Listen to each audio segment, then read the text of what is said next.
Wizards of the Coast released the Avatar The Last Airbender Universes Beyond set on November 21st, 2025. The set was widely lauded as one of the best UB releases, sharing the podium with the likes of Final Fantasy and Lord of the Rings. Avatar exists in an exclusive club of Universes Beyond sets that the community at large has deemed the good ones. I love Avatar as an IP. This is the set that brought me into Magic, so I'm admittedly pretty biased towards it.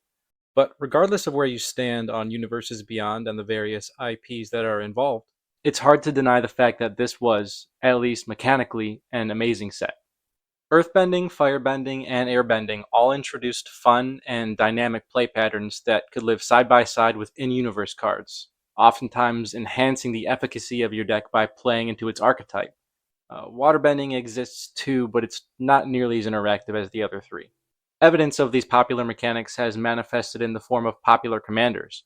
Despite the complete absence of pre-con commander decks, several among the admittedly extensive list of legendary creatures in the set made for popular picks as build-arounds. Firelord Azula ramps you into explosive combats with her spell doubling ability. Toph, the first Metalbender, takes an already powerful type in artifacts and juices it up even further by turning said artifacts into hasty creatures, literally pummeling your opponents to death with hunks of metal. I love this one, it's just so flavorful. Avatar Aang stands in as the now mandatory 5-color commander included in every UB set, providing both ramp and a reliable and strong card draw engine, with the possibility of taking you to Disneyland if the stars align and you're able to flip him. Aang is the standout here. He pretty much exists solely as an Avatar commander and doesn't slot in with cards outside the IP. Shout out to Firelord Zuko too. He does some really cool things, but I'm drawing on too long now, so we'll press forward. Every member of the gang has made it into the top 300 commanders on EDHREC. That is, every member except for one.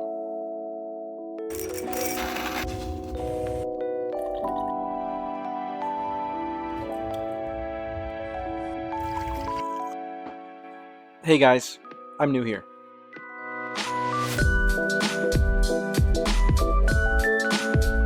This is my Allies Tribal deck featuring Katara the Fearless as the commander. My first draft of this deck was the first commander deck I'd ever built, and right from the start it was very strong. I used this deck to play my first ever game of Magic, and it performed so well that I ended up winning that game.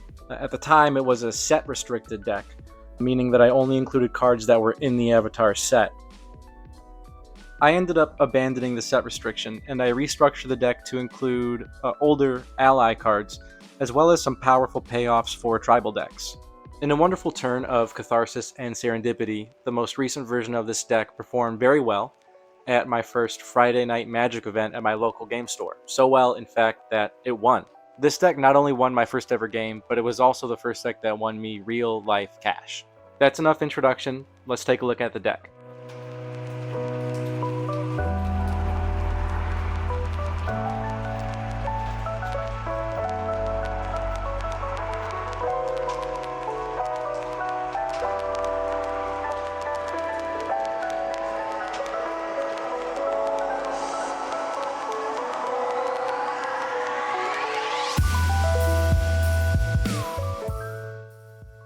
Katara the Fearless is essentially a panharmonicon for your allies. She says, if a triggered ability of an ally you control triggers, that ability triggers an additional time. So she cares about entrance triggers and abilities that trigger when other allies enter the battlefield too. That brings us into the meat of the deck, the creatures. This is a tribal deck, so we really care about the creature selection. I have them roughly split up into 4 categories, and we'll explain what these categories are as we go through them. This first pile is full of creatures that care about other creatures entering. South Pole Voyager says, whenever this creature or another ally you control enters, you gain 1 life. If this is the second time this ability has resolved this turn, draw a card. Now, notably, this synergizes extremely well with Katara.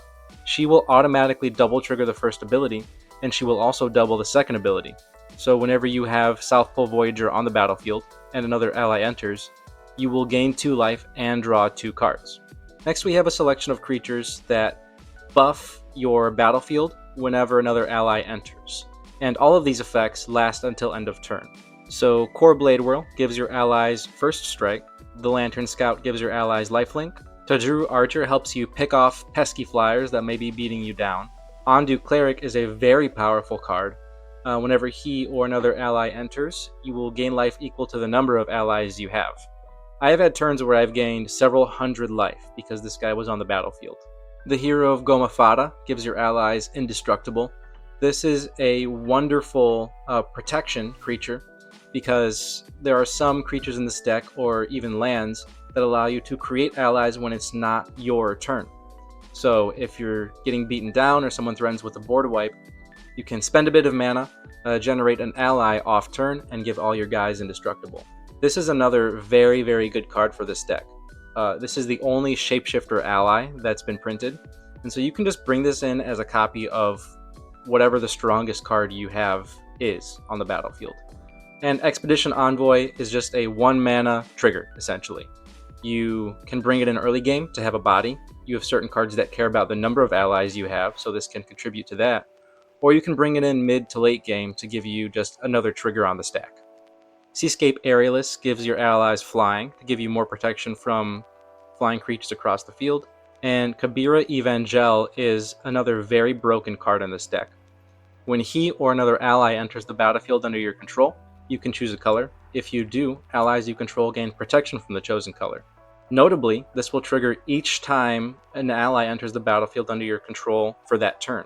So, if you play one of many cards that can bring in several allies, or you just cast several allies, you could easily gain protection from all 5 colors, or even just the 2 or 3 or 4 that your playgroup is presenting.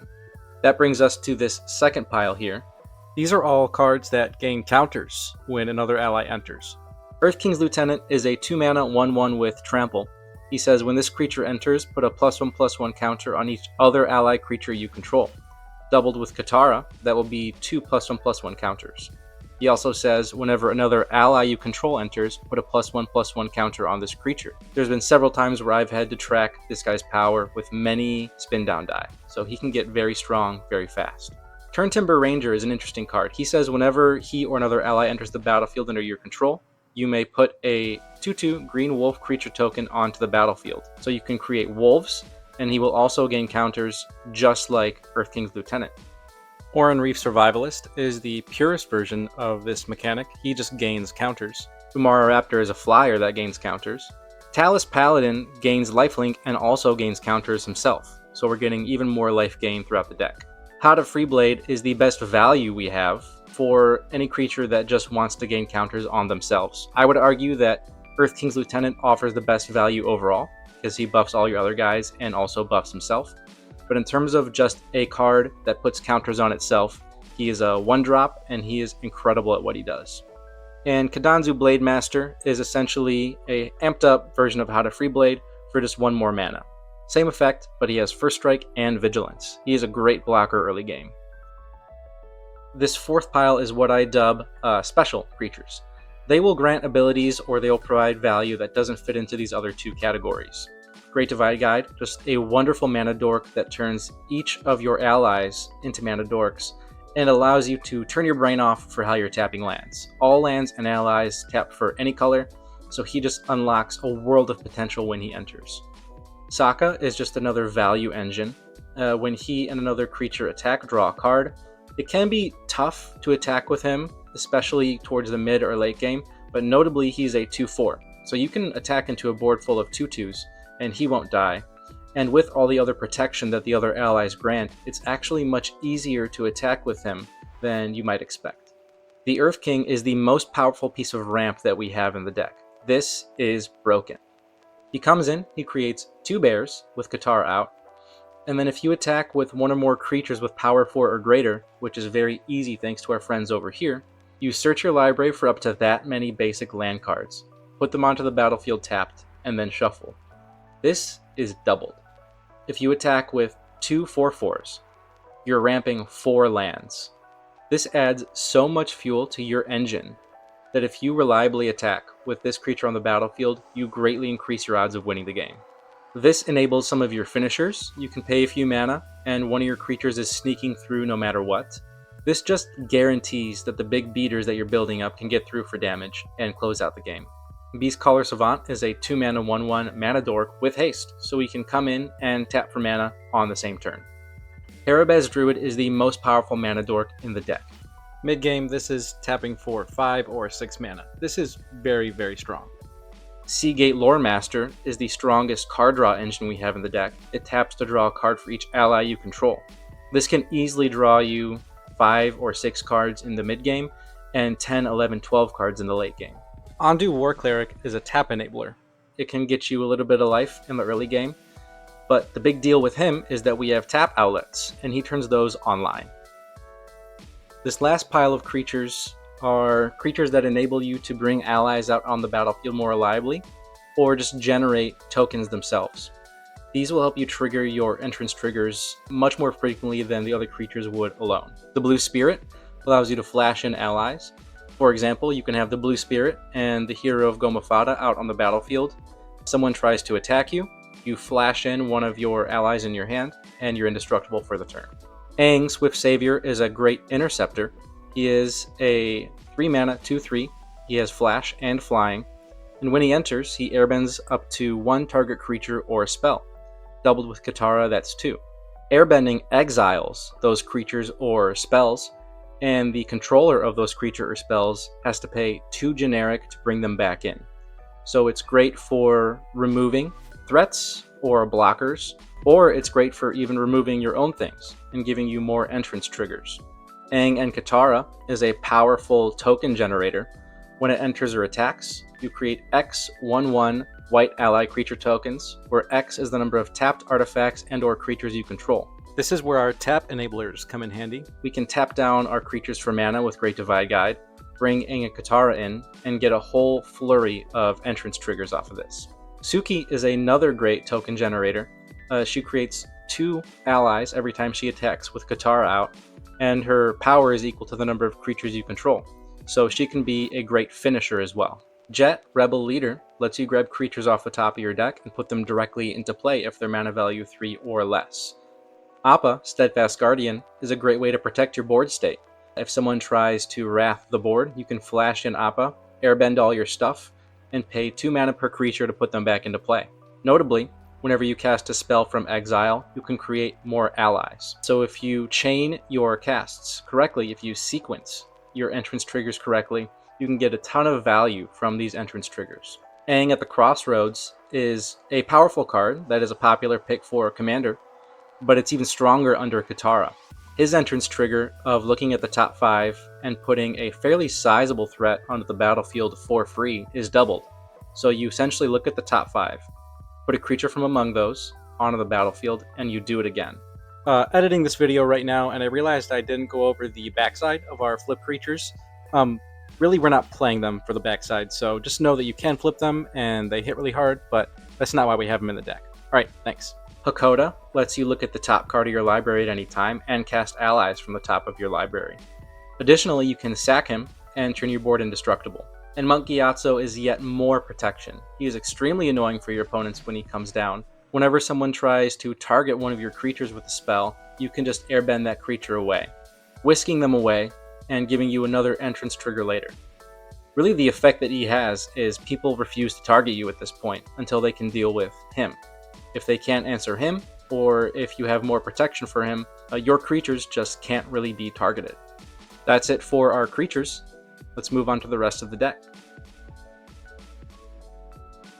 We have a modest but effective ramp package here. There's nothing too special. We're being very thematic where we can be, but otherwise it's nothing really to write home about.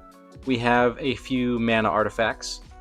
Bender's Waterskin is one of the best mana rocks that's been released in recent times. It's essentially an arcane signet that untaps on every player's untap step.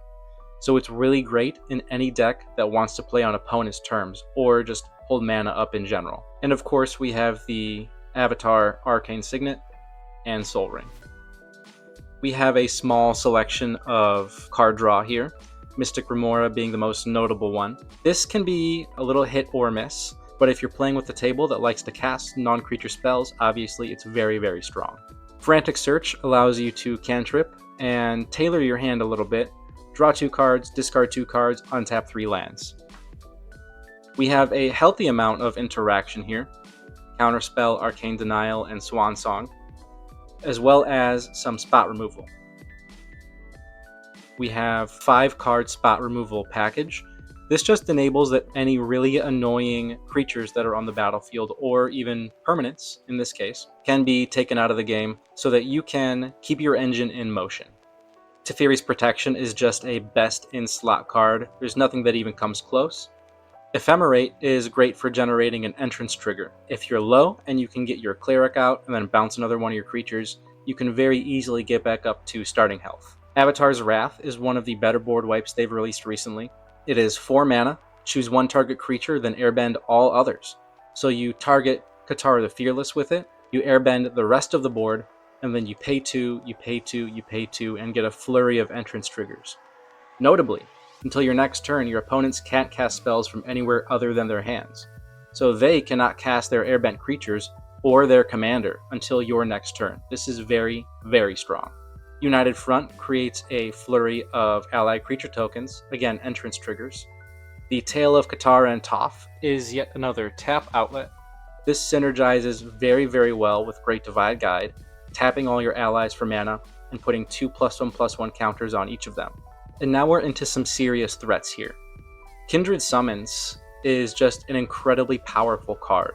Essentially, you choose a creature type, you count how many creatures you control of that type, and then you find that many creatures off the top of your deck that share the creature type and put them out.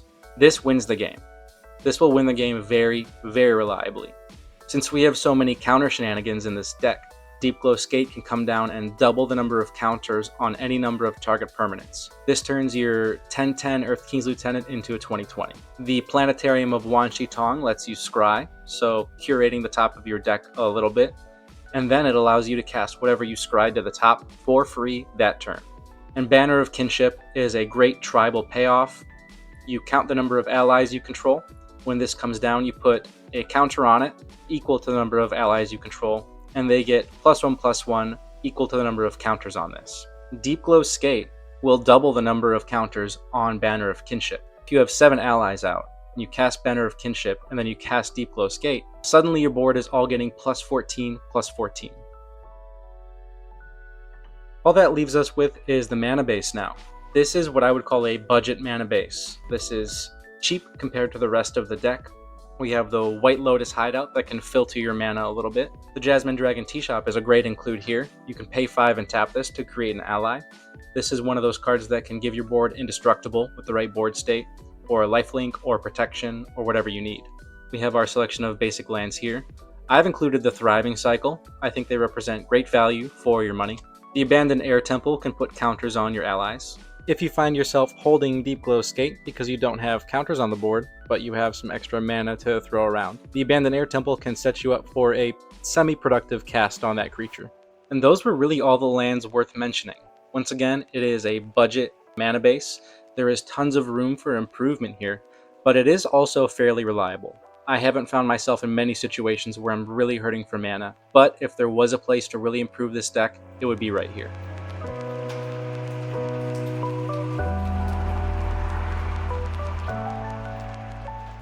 Now I'll be discussing why I've built the deck the way I have, why I've omitted certain things, why I've included certain things.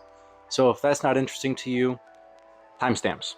What are my goals when I sit down at a table and spend time playing the game with fellow players?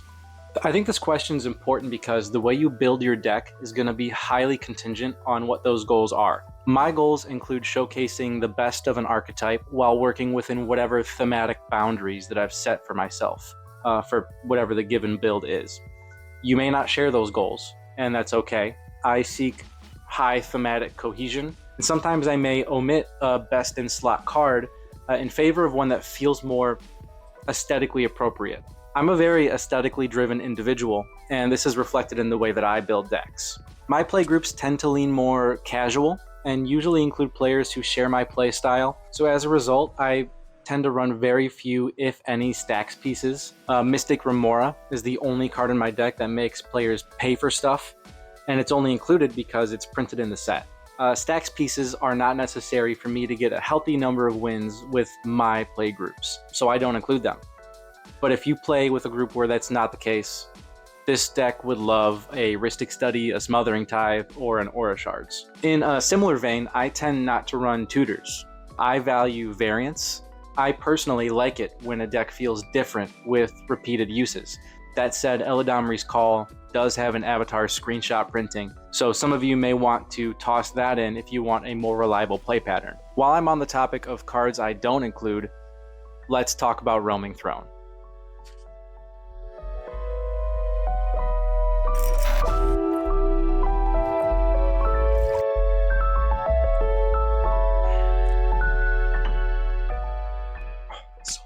Roaming Throne kicks this deck into overdrive.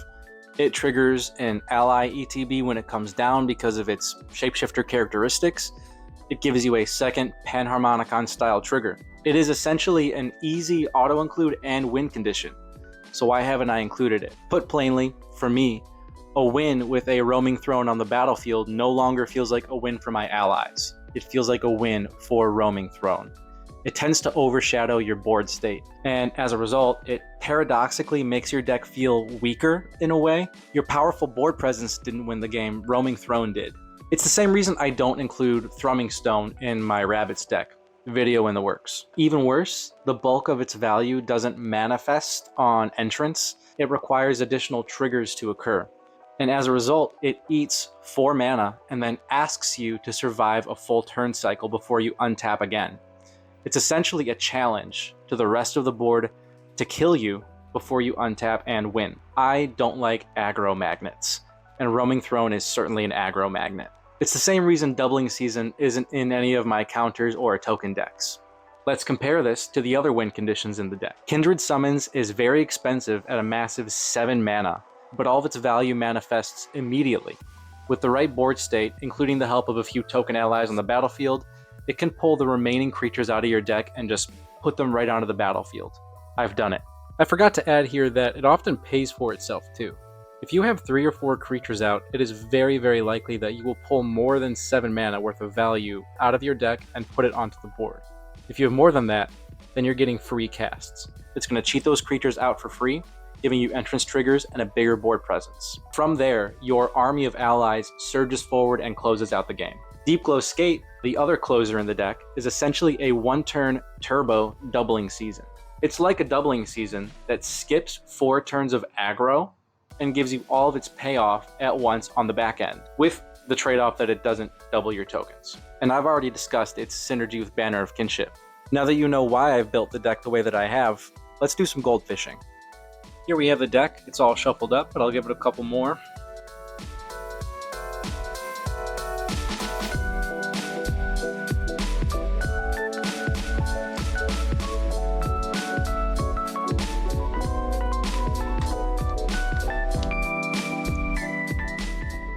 Our starting hand has decent mana access, some really nice creatures to drop early on, so I would definitely keep this. I'm going to have turn counters up here and my life total, which is going to be relevant because we're going to have some life gain pretty early. Turn 1, draw our card. Since we don't have a 1-drop, I'll go ahead and play our tapped land and go to turn 2. Untap, upkeep, draw. Well, there's a Soul Ring. I'll go ahead and play a Plains for turn. Tap the Plains for our Soul Ring, and then tap that for our Cleric, gaining 1 life. And I will untap and draw. Have our South Pole Voyager. So we'll go ahead and bring our Thriving Grove in. We will choose for it to also tap for blue. We can tap for 4. So we're going to go ahead and play South Pole Voyager. On his entrance, he will gain 1 life for us, and then with the Cleric, we will gain another 2. We will also play Kadanzu Blademaster. We will gain 1 more life off of South Pole Voyager.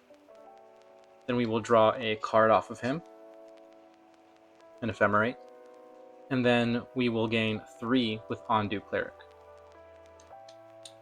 Blade Master comes in with a counter on him. Let's go ahead and untap. He will upkeep to turn 4. We will draw a card. We have Jet. Then I will go ahead and tap 3 for Katara. She will come in. Now she will set off a flurry of triggers here. So we are going to go ahead and gain 4 off of Ondu Cleric, doubled to 8. So we're up to 56. We will gain 2 life off of South Pole Voyager. We will draw 2 cards off of South Pole Voyager. 1, 2. And then we will get 2 counters on our Blade Master. We will play our Fabled Passage, crack it for another, let's go for another blue source here. Basic Island, and then shuffle the cards. We untap, upkeep, draw a card. We have a Plains for turn, go ahead and play that. Frantic Search, drawing 2. We'll just discard our Coral Helm Guide and our Arcane Denial, and we will untap 3 lands. It looks like we've drawn very heavily into our life gain here, but what caught my eye, and I'm pretty sure it caught yours too, is Kindred Summons. You'll notice we have 7 mana right now, so we're going to go ahead and use that. We're going to tap for 7, and we're going to find 4 allies off the top. We have Hakoda, the Earth King, Ondu War Cleric, and Talus Paladin. Wow, right off the top. I'll give it one more quick mix up here. So, we have a series of triggers to resolve here. These will all come in simultaneously. First, I will resolve the triggers on the top, and then I will resolve all of these triggers. First, Ondu Cleric. So we had 4 allies entering simultaneously. So we will get 4 triggers of 8 life gain. 4 times 8 is 32, doubled is 64. I'm just going to go ahead and set this at 99 and leave that right where it is. The Voyager comes in, gains a bunch of life, draws 2 cards. This guy's going to get +8/+8 on him, and this guy's going to get 4 triggers for +8/+8 as well. We have Earth King triggers. He's going to create 2 bears. And I think that's going to be it. With no more available mana, I will just go ahead and use Hakoda's ability. Oh, wow. And then I will go ahead and advance the turn. We untap, we upkeep, and we draw a card. You already saw what that was. Let's go ahead and see what else we have on top here. Path to Exile. So let's go ahead and tap 2 for Great Divide Guide. We have another series of triggers here. +2/+2 on Kadanzu. Some life gain here and drawing 2 cards here. We will play our land for turn. A ton of life gain. +2/+2 over here. And now all of our allies can tap for mana. Let's go ahead and cast Aang. So we're going to tap for 5. Look at the top 5. Put a creature card of mana value 4 or less onto the battlefield and the rest at the bottom. That resolves twice. Entrance triggers. Life gain. In this case, I would pretty much always have Shapeshifter come in as a copy of Ondu Cleric because that's just too funny not to do. So we're just going to do that. Let's get Free Blade out. Triggers. Let's go ahead and look at the top with Hakoda. Let's go ahead and cast her. 3, 4. Cast Suki. She's very big because we control a lot of creatures. We could cast more here. I'm just going to move on. We untap. We draw. And you know what? I think I'm just going to cut it off here. I had initially intended to Goldfish for 10 turns, but this is getting hard to manage, and I think I've demonstrated how strong this deck can be. In this case, we got pretty lucky with an early Soul Ring, but this is not an uncommon board presence to have by turn 7, 8. So I'm going to cut it there, and let's head to the wrap-up. Hopefully now you can see why I love this deck so much. Allies is a phenomenal archetype. It is the yin to Sliver's yang. In my opinion, they are superbly designed. Alone by themselves, they are not menacing at all. They are pretty vulnerable, but together, if you have an army of them, they're unstoppable. Of course, the deck list is in the description. Thank you so much for watching. My first video got a small but very satisfying amount of buzz, so thank you for that. And of course, I'm deeply appreciative of your support. Until next time, I'm new here. Thanks for having me.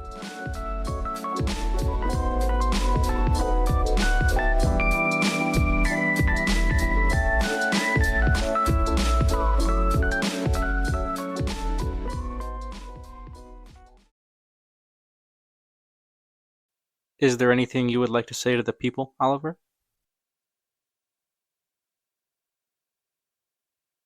Nope, same as last time. Okay.